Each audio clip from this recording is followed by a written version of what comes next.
কুল্লু আমাল ইবনে আদম লাহু ইল্লা সিয়াম। নবীজি সাল্লাল্লাহু আলাইহি ওয়াসাল্লাম বলেন, আল্লাহ তাআলা বলেছেন বনি আদমের প্রত্যেকটা আমল তার নিজের জন্য, ইল্লা সিয়াম, রোজা ছাড়া। আল্লাহ তাআলা বলেন আস-সাওমু লি ওয়া আনা আজজি বিহ। বান্দা রোজা তার জন্য নয়, বরং আমার জন্য রাখে।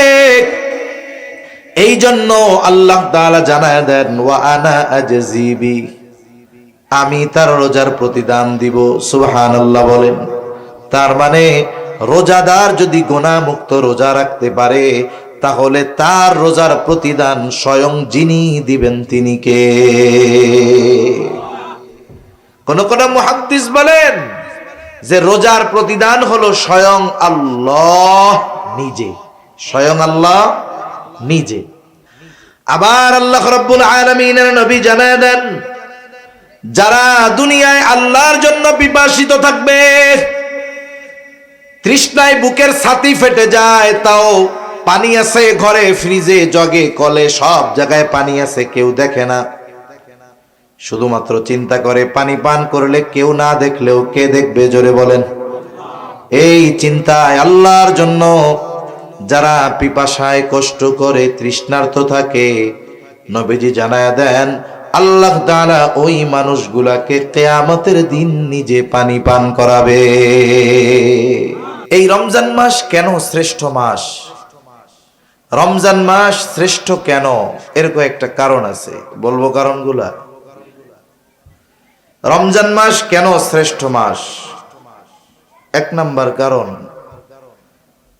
আল্লাহ তাআলা বলেন শাহরু রমাদানাল্লাযী উনজিলা ফীহিল কুরআন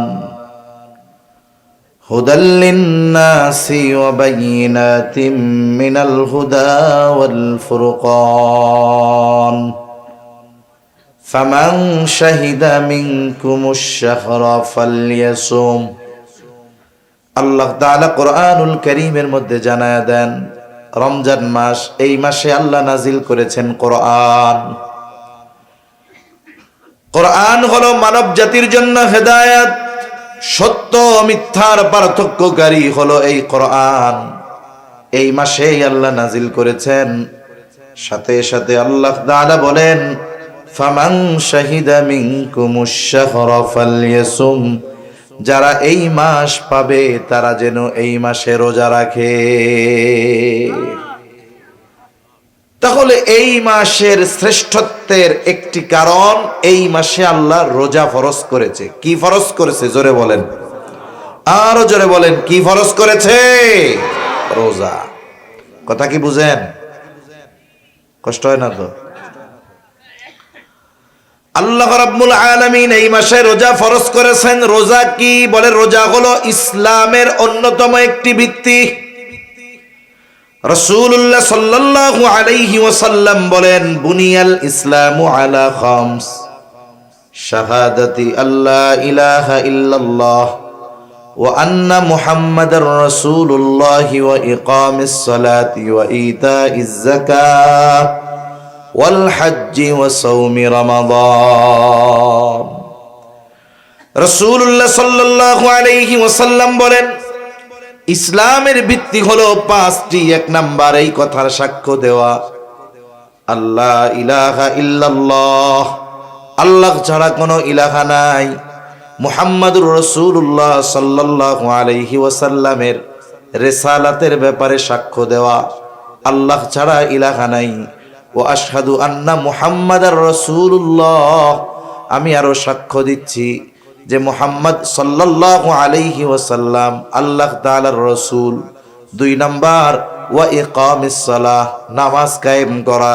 তিন নাম্বার, ওয়া ইতাইজ যাকাত, যার উপরে যাকাত ফরজ হয়েছে যাকাত প্রদান করা। ওয়াল হজ, যার উপরে হজ ফরজ হয়েছে হজ করা। ওয়া সাওমি রমাদান, রমজান মাসে রোজা রাখা।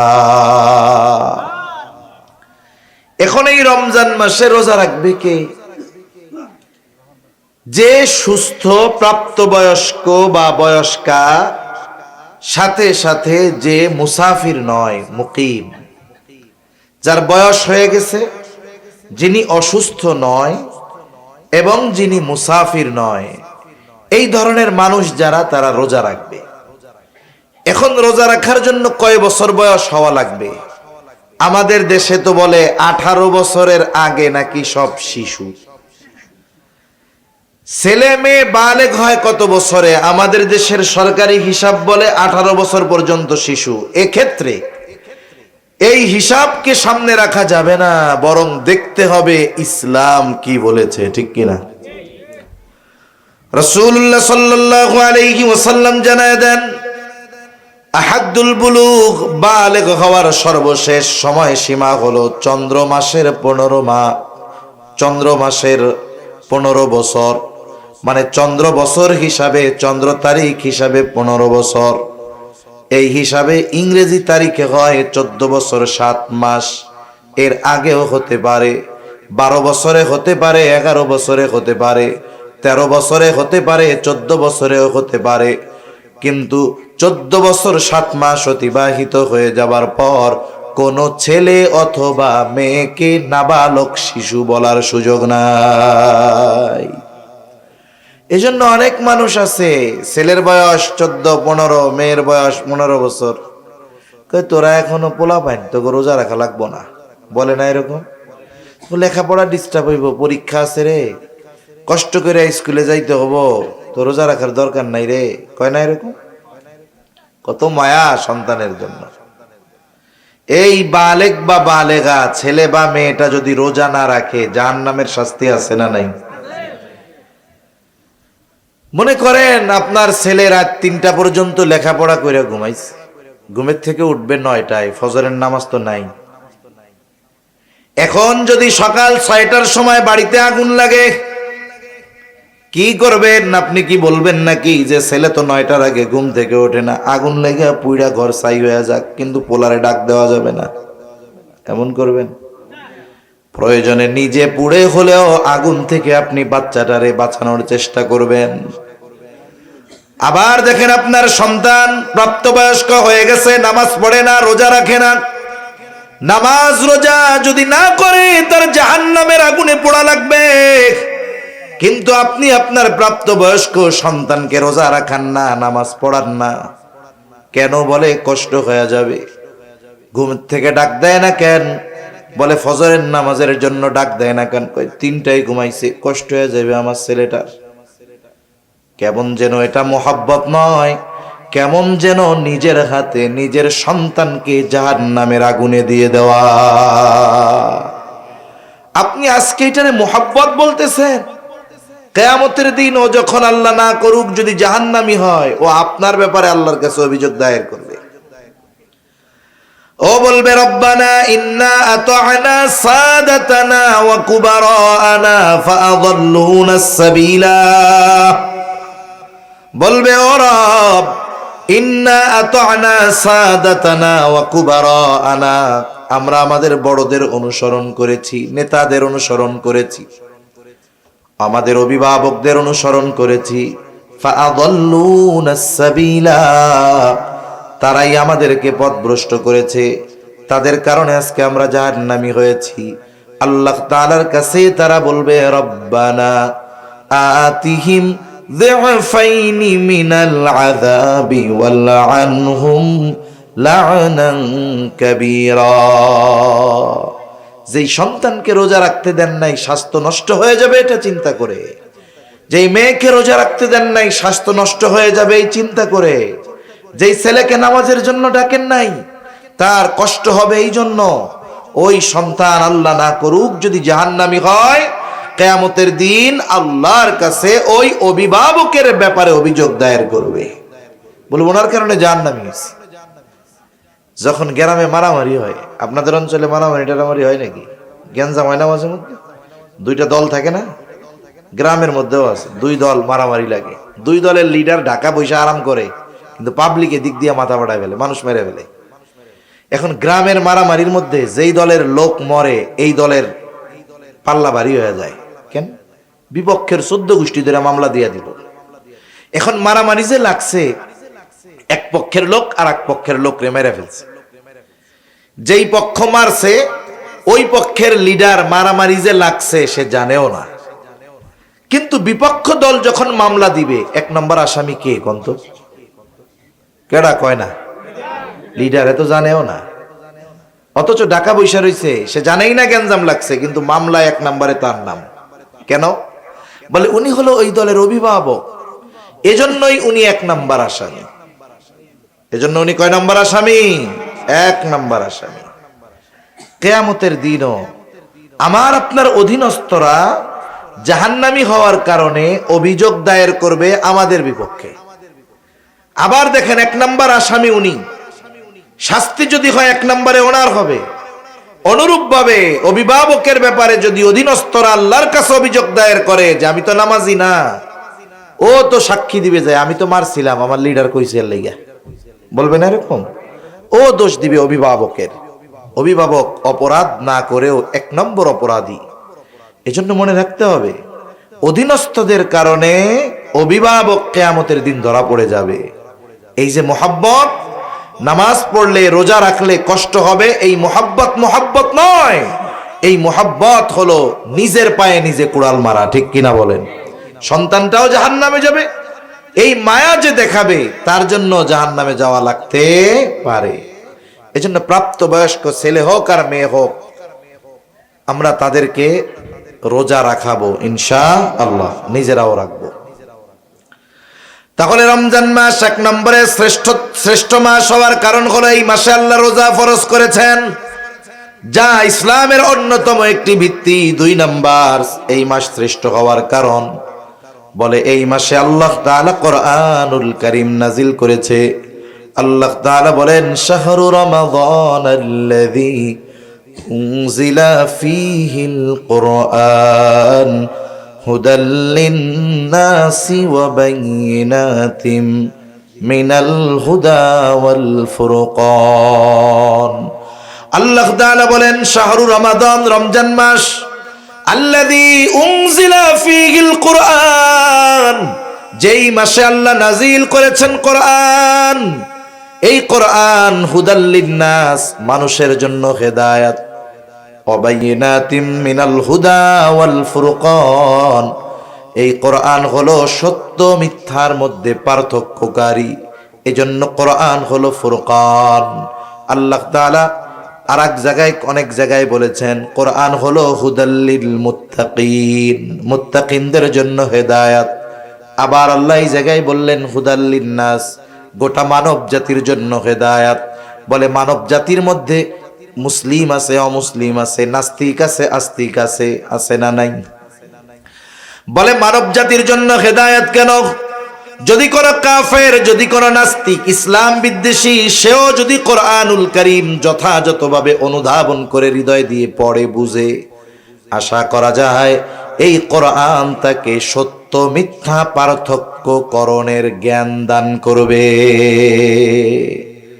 কোরআন যদি যথাযথভাবে সে অনুধাবন করে, তাহলে এই কোরআনের মাধ্যমে কোনটা হক, কোনটা বাতিল, কোনটা সত্য, কোনটা মিথ্যা, এই কোরআন তাকে সেই সত্য মিথ্যার পার্থক্য করার যোগ্যতা দিয়ে দিবে। এজন্য কোরআন হুদাল লিন-নাস। এজন্য এই পৃথিবীতে অনেক মানুষ যারা অমুসলিম, যারা নাস্তিক, কিন্তু এরা কোরআন তিলাওয়াত করে, কোরআন বুঝে পড়ে, এই মানুষগুলো কোরআনের ছোঁয়ায় ঈমানের মতো দৌলত অর্জন করতে পেরেছে। সুবহানাল্লাহ। তাহলে আল্লাহ তাআলা এই মাসে নাজিল করেছেন কোরআন। 3 নম্বর কারণ, এই মাসেই আছে লাইলাতুল কদর, যেটা 1000 মাসের চাইতে উত্তম। আল্লাহ তাআলা বলেন, ইন্না আনজালনাহু ফি লাইলাতিল কদর ওয়া মা আদরাকা মা লাইলাতুল কদর লাইলাতুল কদরি খায়রুম মিন আলফি শাহর। আল্লাহ তাআলা বলেন, আমি ইন্না আনজালনাহু ফি লাইলাতিল কদর, আমি কদরের রজনীতে নাজিল করেছি এই কোরআন। ইন্না আনজালনাহু আই ইন্না আনজালনাল কুরআনা ফি লাইলাতিল কদর, আমি কদরের রজনীতে কোরআন নাজিল করেছি। ওয়া মা আদরাকা মা লাইলাতুল কদর, আপনি কি জানেন লাইলাতুল কদর কি? আল্লাহ তাআলা লাইলাতুল কদরের পরিচয় দিয়ে বলেন, লাইলাতুল কদরি খায়রুম মিন আলফি শাহর, বলে ওই রজনীটা হলো এমন এক রাত, বলে ওই রাতের মর্যাদা 1000 মাসের চাইতেও বেশি, 1000 রাতের চাইতেও উত্তম এই একটা রজনী। এটা আছে কোন মাসে? জোরে কোন। খিদা লাগছে আপনাকে? তাকবীর দেন, নারায়ে তাকবীর, আরো জোরে নারায়ে তাকবীর। তাহলে এই লাইলাতুল কদর কোন মাসে আছে? রমজান মাস। লাইলাতুল কদরে মানে এই রাতে আল্লাহ কি নাজিল করছে? কোরআন।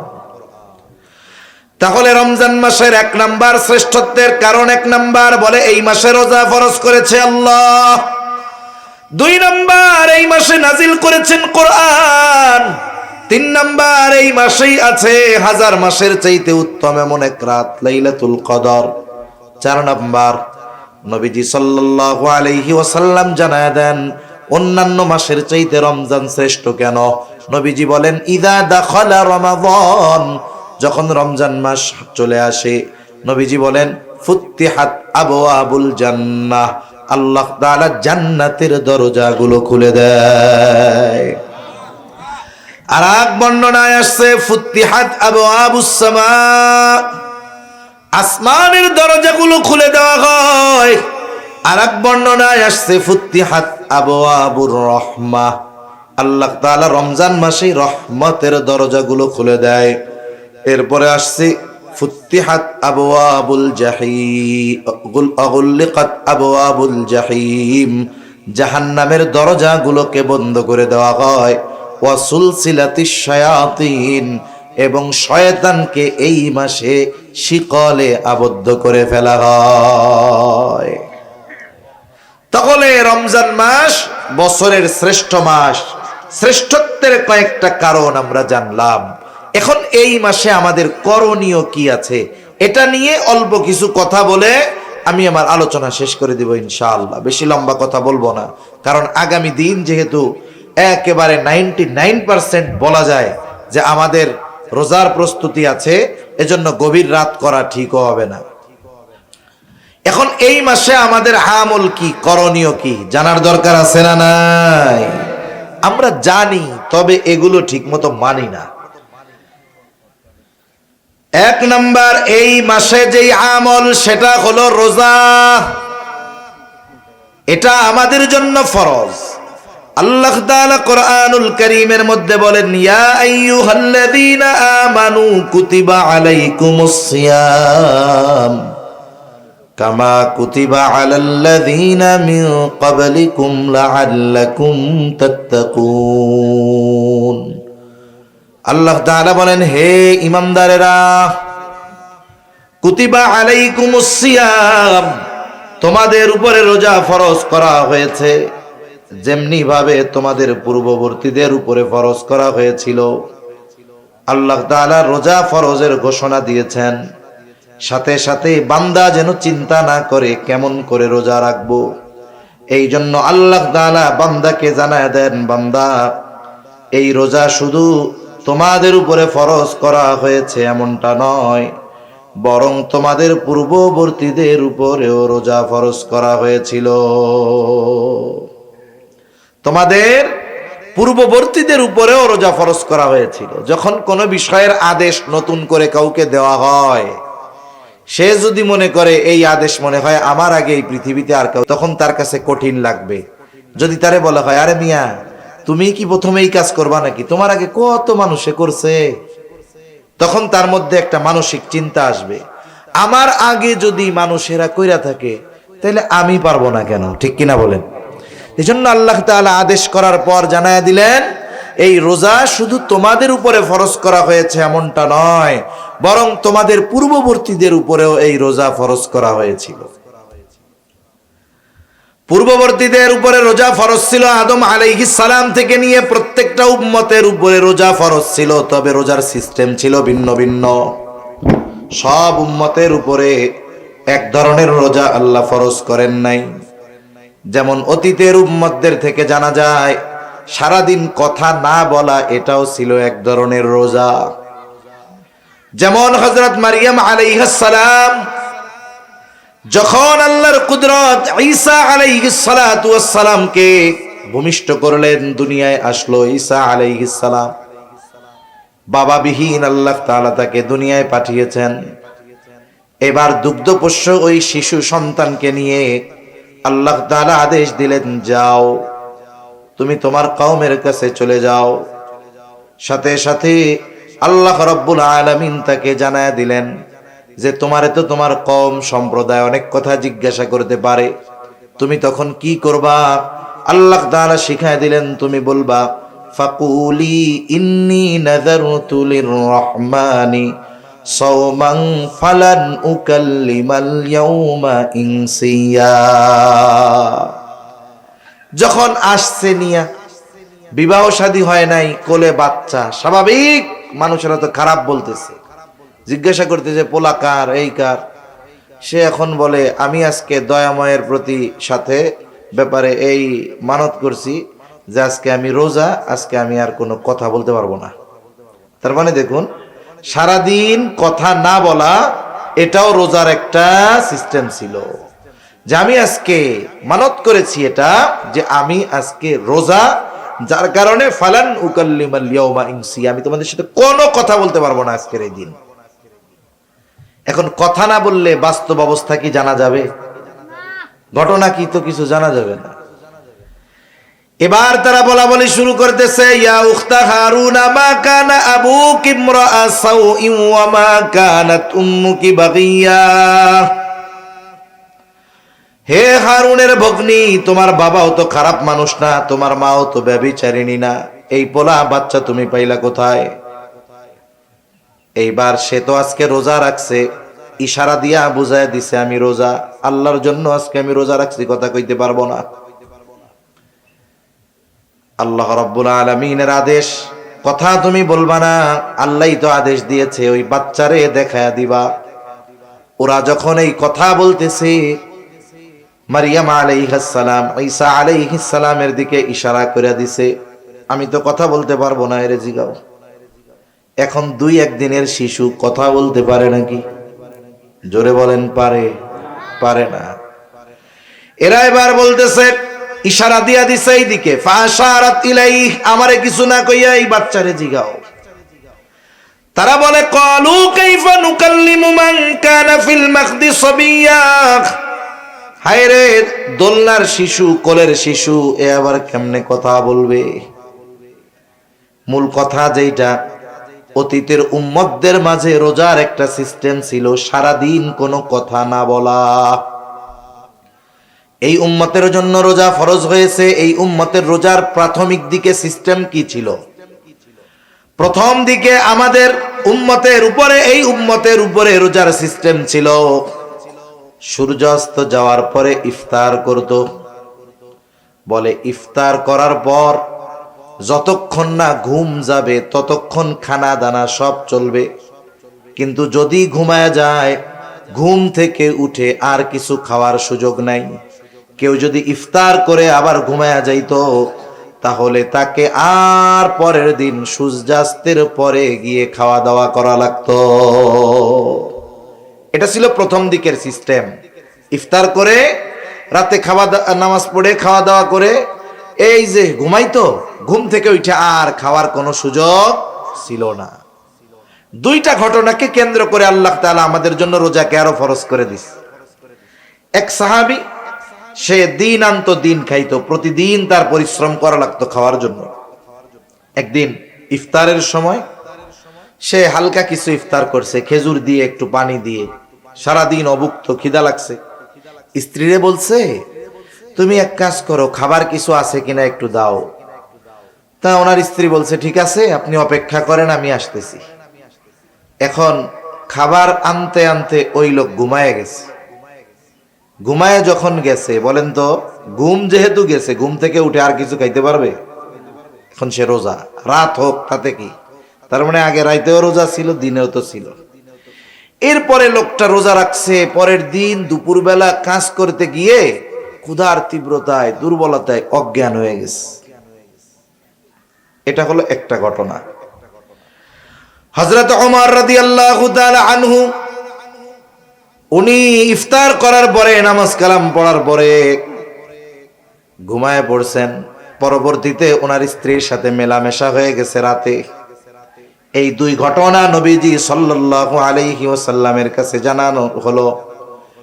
এই দুই সাহাবীর ঘটনাকে কেন্দ্র করে আল্লাহ তাআলা উম্মতে মুহাম্মাদের জন্য রোজাকে ফরজ করে দিলেন।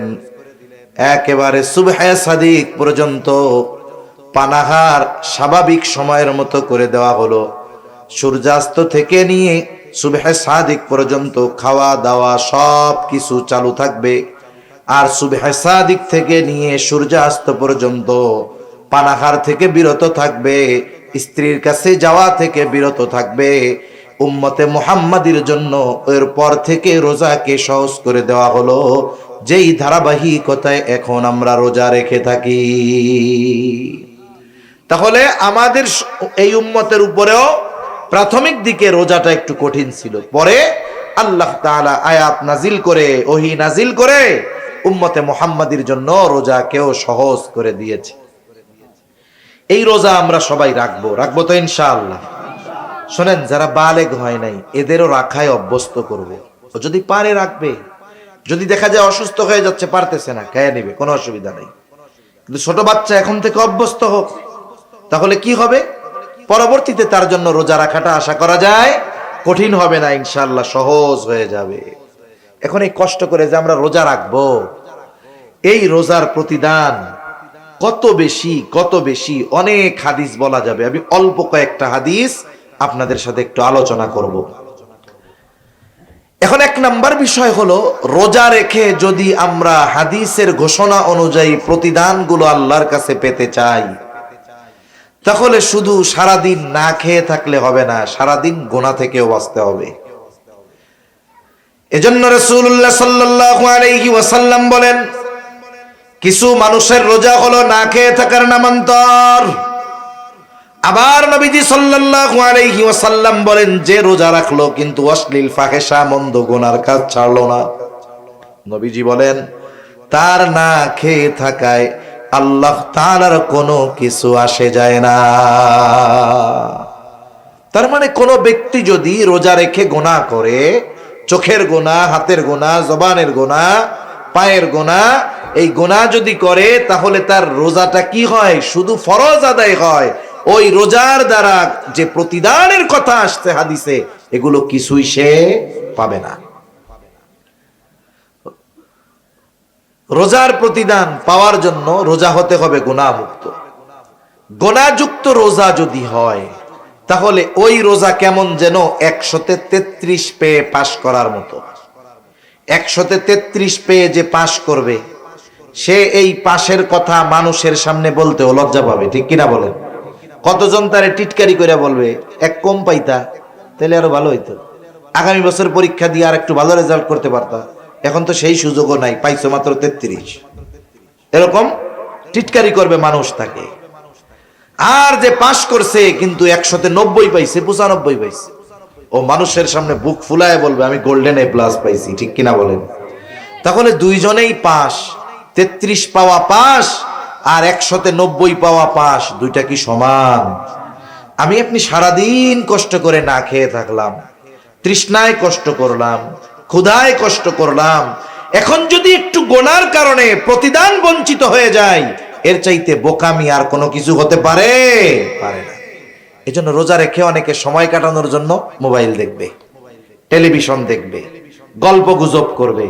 আমার মা বোনেরা, রোজার মাস 2 বেলা রান্না বান্না নাই, সকালে আর রাত দুপুরে, এবার বসে বসে তিন চারজন এক জায়গায় হয়ে দুনিয়ার সব গল্প শুরু করবে।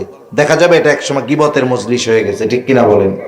এজন্য রোজা রেখে সকল ধরনের গুনাহ থেকে যদি না বাঁচি, বলে ওই রোজা রাখা না রাখায় আল্লাহর কিছু আসে যায় না। ফরজটা আদায় হলো ঠিক, কিন্তু রোজার প্রতিদান থেকে সে বঞ্চিত হলো। এজন্য আমরা সবাই রোজার প্রতিদান চাইতো। রোজার প্রতিদান কত বড়! রাসূলুল্লাহ সাল্লাল্লাহু আলাইহি ওয়াসাল্লাম বলেন, হাদিসে কুদসি আল্লাহ তাআলা বলেন, কুল্লু আমাল ইবনে আদম লাহু ইল্লা সিয়াম, নবীজি সাল্লাল্লাহু আলাইহি ওয়াসাল্লাম বলেন, আল্লাহ তাআলা বলেছেন বনি আদমের প্রত্যেকটা আমল তার নিজের জন্য, ইল্লা সিয়াম, রোজা ছাড়া। আল্লাহ তাআলা বলেন আস-সাওমু লি ওয়া আনা আজজি বিহ, বান্দা রোজা তার জন্য নয় বরং আমার জন্য রাখে। এই জন্য আল্লাহ তাআলা জানায় দেন ওয়া আনা আজজি বিহ, আমি তার রোজার প্রতিদান দিব। সুবহানাল্লাহ বলেন। তার মানে রোজাদার যদি গুনাহ মুক্ত রোজা রাখতে পারে তাহলে তার রোজার প্রতিদান স্বয়ং যিনি দিবেন তিনি কে?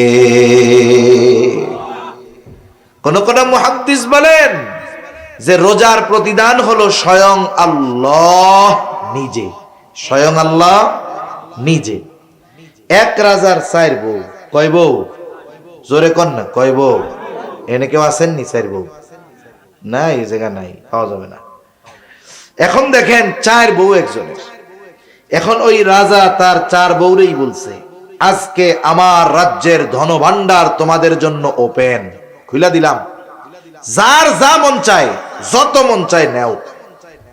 এইবার একজন যাইয়া স্বর্ণের গোডাউন ধরছে, আর একজন যাইয়া হীরার গোডাউন ধরছে, আর একজন গিয়ে মণিমুক্তার গোডাউন ধরছে, আর একজন রাজার পাশে দাঁড়ায় রয়েছে এরকম, এটা নড়েও না চড়েও না। কিরে ওরা সবাই তো সব লয়ে গেল, তুমি যাও না কেন? বলে আমার কিছু লাগবে না, আমার আপনারে লাগবে। কারে লাগবে? জোরে কন। আমার কিছু লাগবে না, আমার আপনারে লাগবে। কেন? ইমাম গাজ্জালী রাহমাতুল্লাহি আলাইহি কিমিয়ায়ে সাআদাত কিতাবের মধ্যে বলেন মান লাহুল মাওলা ফালাহুল কুল। হায়রে বলে যার মাওলা যার, বলে সব কিছুই তো তার। বলে রাজা আমার কিছু লাগবে না, আমার আপনাকে লাগবে।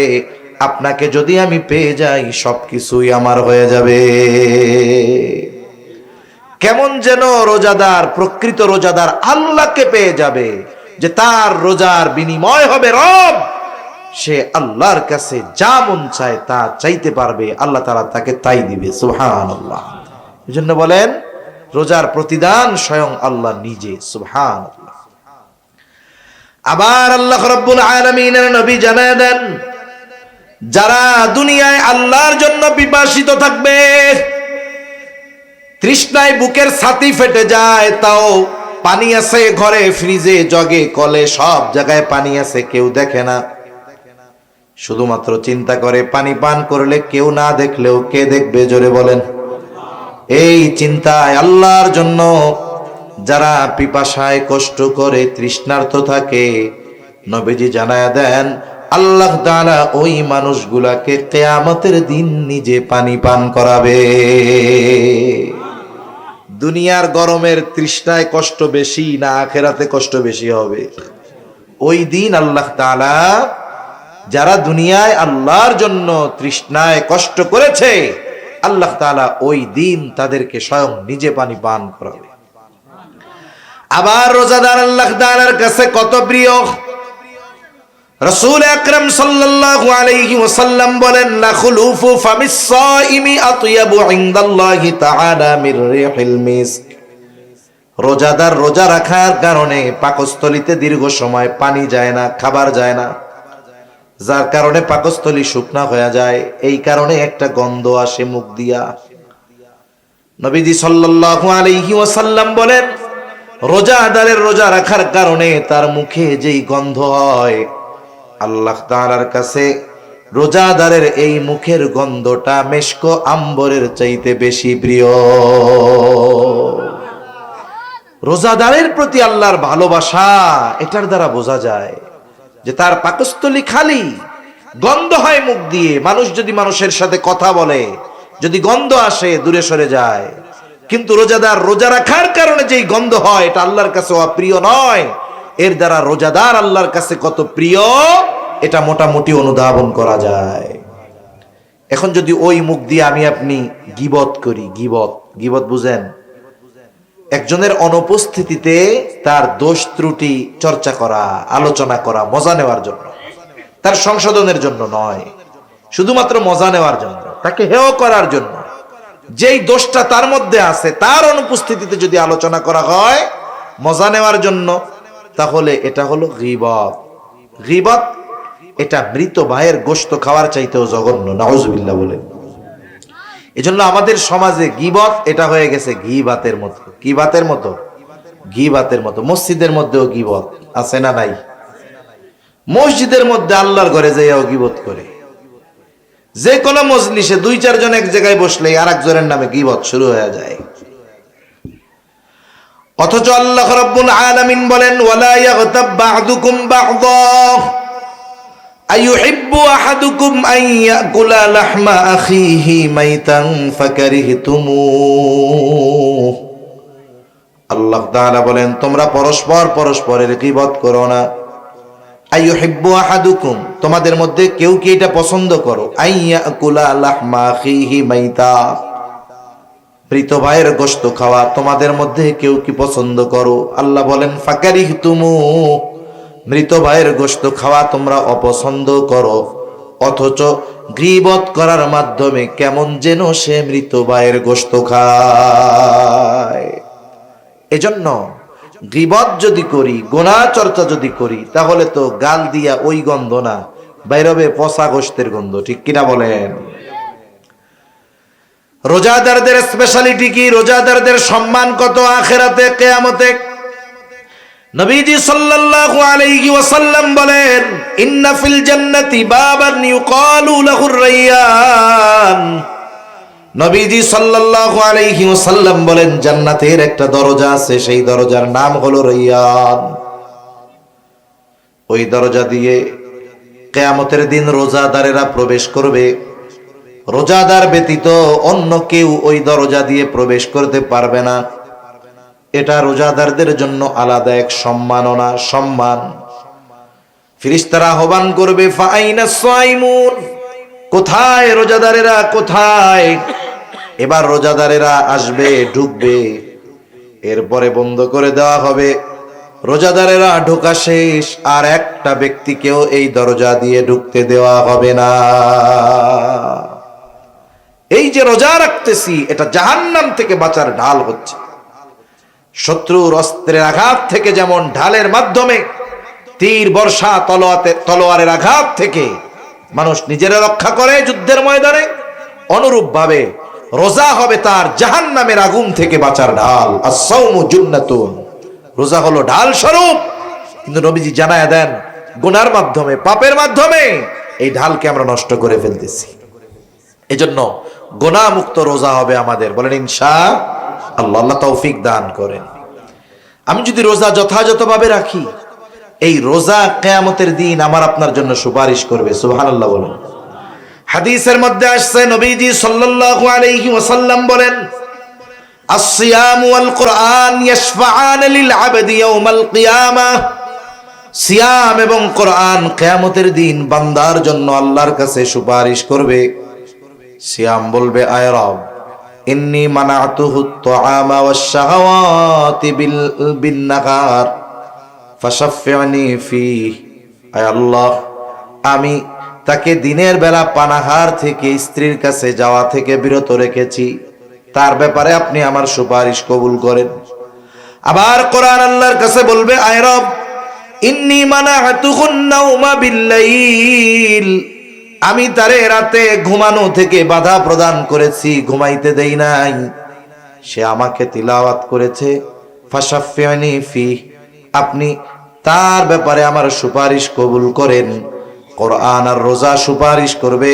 নবীজি সাল্লাল্লাহু আলাইহি ওয়াসাল্লাম বলেন, ফায়ুশাফফাআন, আল্লাহ তাআলা ওই ব্যক্তির ব্যাপারে রোজা এবং কোরআনের সুপারিশ কবুল করবে। কিয়ামতের দিন বাপ চিনবে? জোরে বলেন, পরিচয় দিবে? গাড়ে ভাড়া দিয়ে জান্নাতে যাওয়ার চেষ্টা করব। এরকমও বলবে, তাফসীরের মধ্যে আসছে যে আল্লাহ সারা দুনিয়ার সব মানুষকে জাহান্নামে দিয়ে হলেও আমারে আপনি জান্নাত দিয়ে দেন। ওই দিন এই কোরআন, এই সিয়াম, রোজা আমার আপনার জন্য সুপারিশ করবে। এজন্য রমজান মাসে প্রথম আমল হলো যথাযথভাবে রোজা রাখা। কিভাবে রোজা রাখা বলেন? যথাযথভাবে।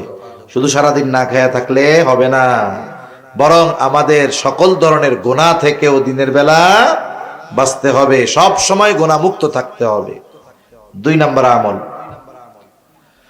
রাসূলুল্লাহ সাল্লাল্লাহু আলাইহি ওয়াসাল্লাম রোজার ব্যাপারে বলেন, মান সামা রমাদানা ঈমানান ওয়া ইহতিসাবা গুফিরা লাহু মা তাকদ্দামা মিন যামবি ওয়া মান কামা রমাদানা ঈমানান ওয়া ইহতিসাবা গুফিরা লাহু মা তাকদ্দামা মিন যামবি। নবীজি সাল্লাল্লাহু আলাইহি ওয়াসাল্লাম বলেন, যে ঈমানের সাথে সওয়াবের আশায় রমজান মাসে রোজা রাখে, আল্লাহ তাআলা তার বিগত জীবনের সব গুনাহগুলো মাফ করে দেয়।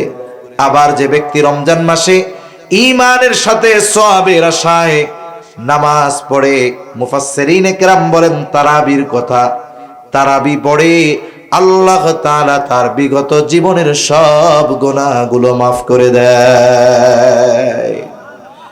এখন এই তারাবি, এই তো কষ্ট আমাগো।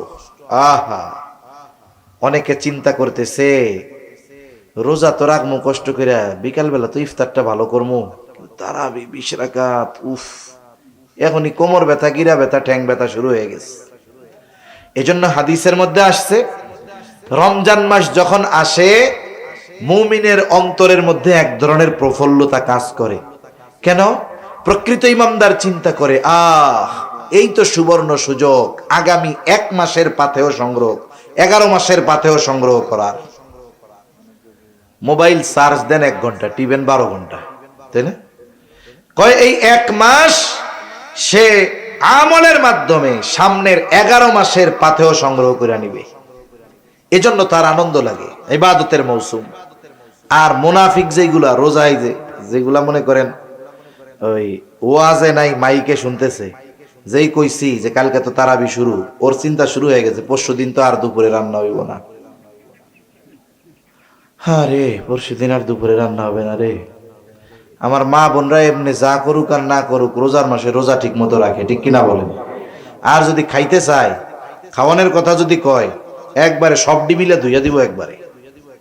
বুড়া বেটা হয়েছে, খাটাস, কবরের মধ্যে ঠ্যাং একটা গেছে, এখনো রোজা রাখে না, অথচ পোলাপান রোজা রাখতেছে। এখন ওনার টেনশন শুরু হয়ে গেছে, খাইতে হইব কই, কেমনে খামু, এই যে টেনশন শেষ। ওই তাড়াশ বাজারে দেয় সুন্দর মতো পদ্মা আছে, খাস পদ্মা, ওর মধ্যে যে খেয়ে টেয়া বাইরে বের আছে না নাই কোন। এজন্য যারা মুনাফিক, নবীজি সাল্লাল্লাহু আলাইহি ওয়াসাল্লাম বলেন, এই রোজা যখন আসে এটা তাদের জন্য কষ্টের কারণ হয়ে যায়।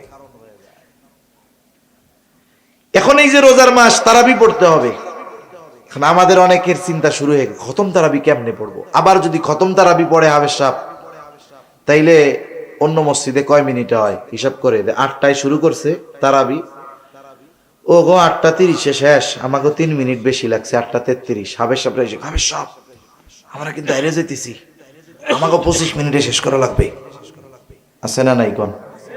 আপনারা কে কইছে খতম তারাবি পড়তে? আপনি সূরা তারাবি পড়েন বাড়ি গিয়ে আস্তে আস্তে। হাফেজ সাহেব কোরআন তিলাওয়াত করবে, কয় মিনিট বেশি লাগে শুদ্ধভাবে পড়লে? হাফেজ সাহেব সুন্দর মতো 1.5 পারা যখন প্রথম 6 দিন পড়বে, প্রতি পারায় সে যদি 30 মিনিট সময় নেয় তিলাওয়াতের জন্য, রুকু সেজদা এগুলা তো আর কমানোর সুযোগ নাই, নাকি সেজদা 2টার জায়গায় 1টা দিলে হয়ে যাবে? মাশাআল্লাহ, হবে? 2টাই তো দিবে। কমপক্ষে রুকুর মধ্যে সুবহান রাব্বিয়াল আযীম 3 বার তো বলবে নাকি? সুবহান রাব্বিয়াল আলা কমপক্ষে তো 3 বার বলবে নাকি? এইগুলা তো আর কমানোর সুযোগ নাই। তিলাওয়াত কতটুকু দ্রুত পড়া লাগে? 1 পারা হাফেজ সাহেবরে যদি 1.5 মিনিট করে প্রতি পৃষ্ঠায় সময় দেওয়া হয়, তাহলে সে মোটামুটি দ্রুততার সাথে শুদ্ধভাবে পড়তে পারবে। আর যদি সে প্রতি মিনিটে 1 পৃষ্ঠা পড়তে চায়, পড়তে পারবে, কিন্তু পরিপূর্ণ শুদ্ধ আর স্পষ্ট ভাবে হবে না। এখন দেখুন, সে যদি 20 মিনিটে পড়ে, আর যদি 10টা মিনিট সময় আমরা বেশি দেই, তাহলে তিলাওয়াত সুন্দর হবে। কোরআন তিলাওয়াত করলে শুধু সওয়াব হয় তা না, কিছু তিলাওয়াতকারী তিলাওয়াত যখন করে কোরআন তারে লানত দেয়। বলে আল্লাহ কারে পড়াইছেন আমারে পড়ার লেগে? রেইলি হাফেজ আছে কিছু, শুরু করো মুসল্লি কিচ্ছু বুঝলো না, কোনো লাভ হইছে? কমপক্ষে তো শব্দগুলো স্পষ্ট উচ্চারণ হতে হবে। যারা শুনতেছে তাদের শব্দগুলো মুখস্থ নাই, তবে শব্দটা বুঝতে তো হবে। এতটুকু ভাবে যদি কোরআন পড়ে 10 মিনিট সময় বেশি লাগে, কয় মিনিট? এখন 20 রাকাতে 10 মিনিট একবারে লাগে না 20 বারে লাগে? তার মানে প্রতি রাকাতে কয় মিনিট বেশি হয়? 30 সেকেন্ড। কয় সেকেন্ড? আধা মিনিট। আরে ভাই, এই আধা মিনিট সময় প্রতি রাকাতে বেশি দাঁড়াইতে আপনার আমার ঠ্যাং ব্যথা হয়ে যায়। আহা, এটা বড় দুঃখের ব্যাপার। এজন্য আমরা মানসিকভাবে প্রস্তুতি নেব, কোরআন শোনার জন্যই তারাবি পড়ব। কোরআন নিজে পড়তে পারতেছি না, তারাবিতে শুনতেছি।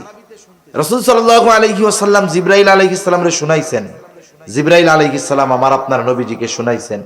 এজন্য কোরআন শোনা আমলি কাজ, ফেরেশতার আমল, জিবরাইল আলাইহিস সালামের আমল। এজন্য আমরা তারাবিতে হাফেজ সাহেবদেরকে তাড়াহুড়ো করতে বলবো না। বলবো যে দেখেন, একটা মাস আমরা কোরআন শুনতেছি, আপনি আমাদেরকে শুদ্ধভাবে দৃষ্টিরতার সাথে সবকিছু ঠিক রেখে যতটুকু তাড়াতাড়ি পড়া যায় এর চাইতে দ্রুত পড়ার দরকার নাই। তাহলে তারাবিটা আমরা একটু রিল্যাক্সে পড়বো, সময় নিয়ে পড়বো, সুন্দরভাবে শুনবো ইনশাআল্লাহ। কোন 3 নাম্বার, যেহেতু কোরআন নাজিলের মাস, এই মাসে আমরা কোরআনের জন্য সময় বেশি দিব।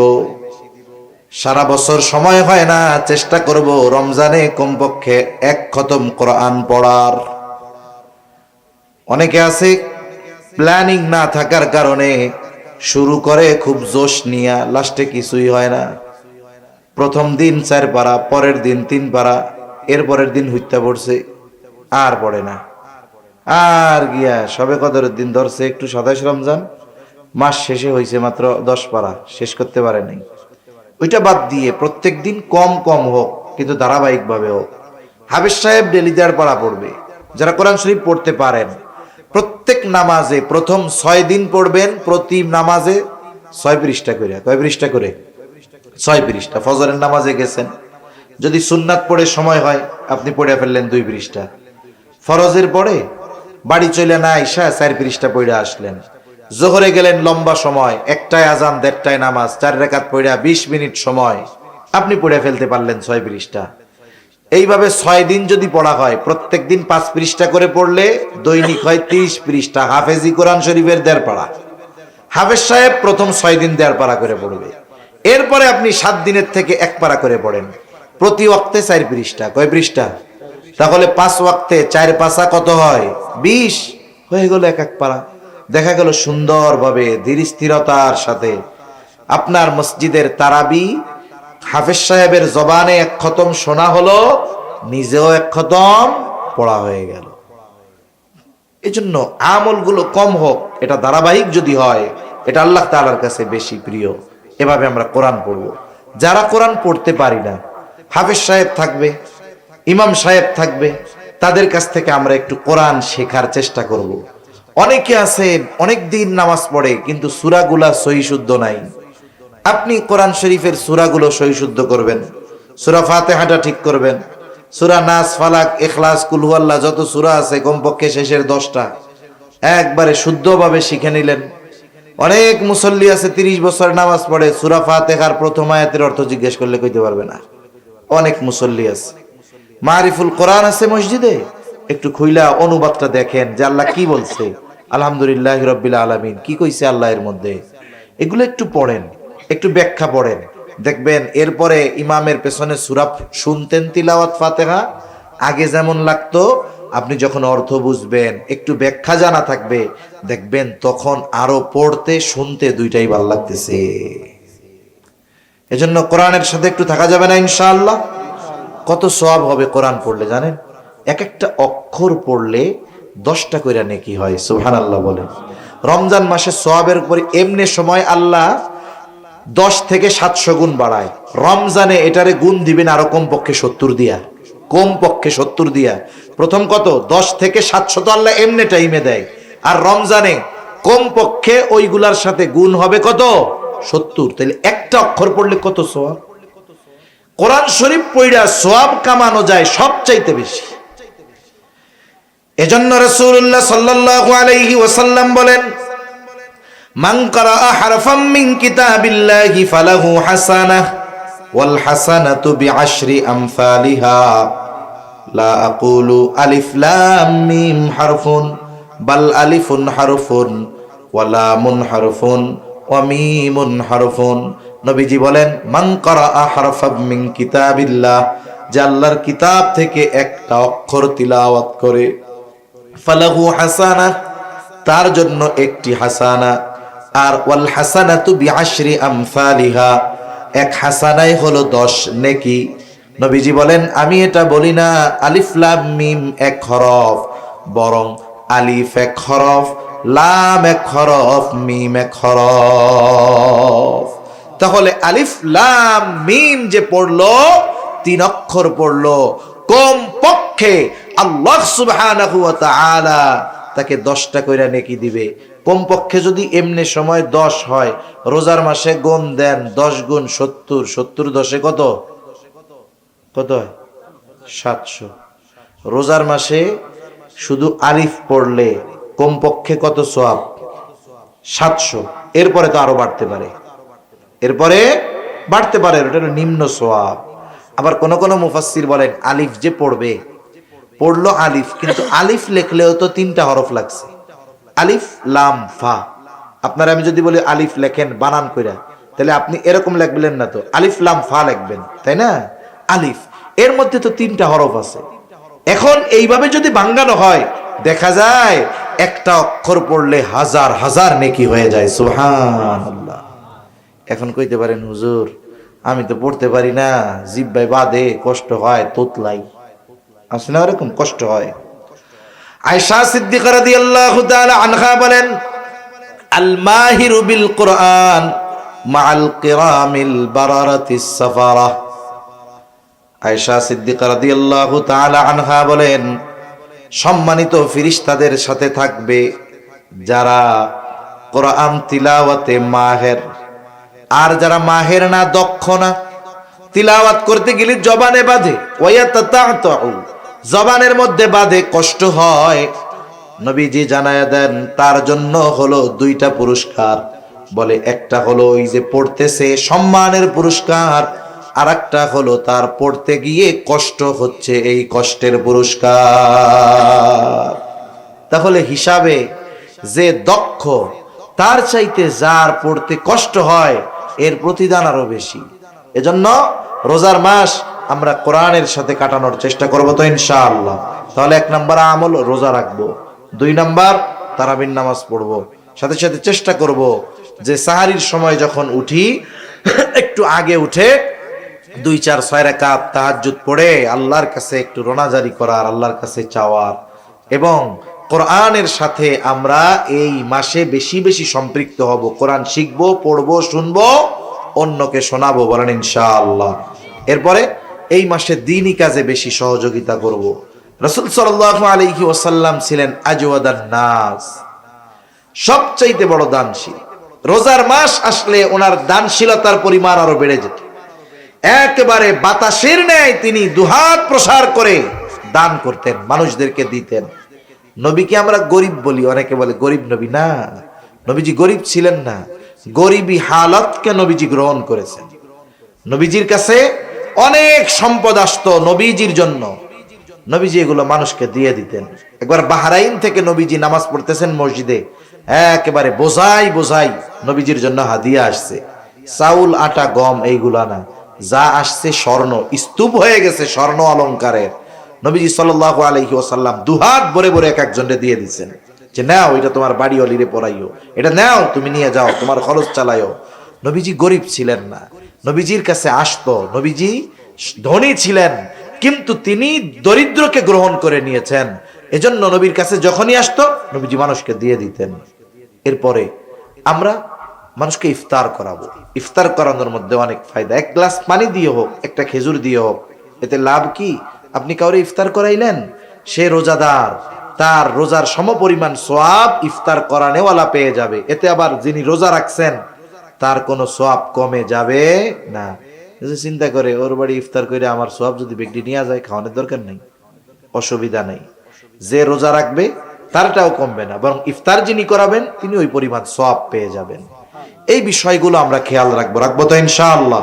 আমাদের ঘরের মানুষের জন্য কাজ হালকা করে দিব। যদি কারো বাড়িতে কাজের লোক থাকে, আমরা তার কাজটাকে হালকা করে দেব রোজাকে কেন্দ্র করে। এইভাবে আমরা চেষ্টা করব আমাদের রমজান মাস অতিবাহিত করার। হতে পারে এই রমজান আমার আপনার জীবনের শেষ রোজা, ঠিক কিনা? হতে পারে কি পারে না? পারে। এজন্য রমজান মাস পেয়ে যে গুনাহ মাফ করাতে পারলো না, প্রসিদ্ধ এক হাদিস, নবীজি মেম্বারে উঠতেছিলেন, এক সিঁড়িতে উঠছেন আমিন, দ্বিতীয় সিঁড়িতে আমিন, তৃতীয় সিঁড়িতে আমিন। সাহাবায়ে কেরাম জিজ্ঞাসা করে, ইয়া রাসূলুল্লাহ সাল্লাল্লাহু আলাইহি ওয়াসাল্লাম, আপনি আমিন বললেন 3 বার, কিন্তু কি জন্য বললেন বুঝলাম না। নবীজি তখন 3টা কারণ বলছে। এর মধ্যে একটি কারণ হলো, যেই ব্যক্তি রমজান মাস পেল কিন্তু তার গুনাহ মাফ করাতে পারলো না, সে ধ্বংস হয়ে যাক। দোয়া করছে রুহুল আমিন, আর আমিন বলছে রহমাতুল লিল আলামিন। এই দোয়া কবুল হইছে, কোনো সন্দেহ আছে? কোনো সন্দেহ নাই। সেই রমজান আমাদের একেবারে নিকটবর্তী। এজন্য মা বোনদেরকেও বলবো, যারা আছেন শুনতেছেন, সবাইকে অনুরোধ করব, আর গাফলতির কোনো সুযোগ নাই। সর্বোচ্চ প্রস্তুতি নিয়ে আমরা আগামী রজনী, হতে পারে রমজান মাস শুরু হয়ে যাবে, এই মাসটা যেন হেলায় খেলায় গোনায় আমাদের কেটে না যায়। এ মাসটা যেন ইবাদতময় হয়, এ মাসটা যেন কোরআনময় হয়, এ মাসে যেন মসজিদের সাথে আমার আপনার সম্পৃক্ততা বেশি থাকে। এই চেষ্টা আমরা করব তো ইনশাআল্লাহ। আল্লাহ তাআলা তৌফিক দান করেন। জবান খুলে বলি আমিন, আরো জোরে বলি আমিন।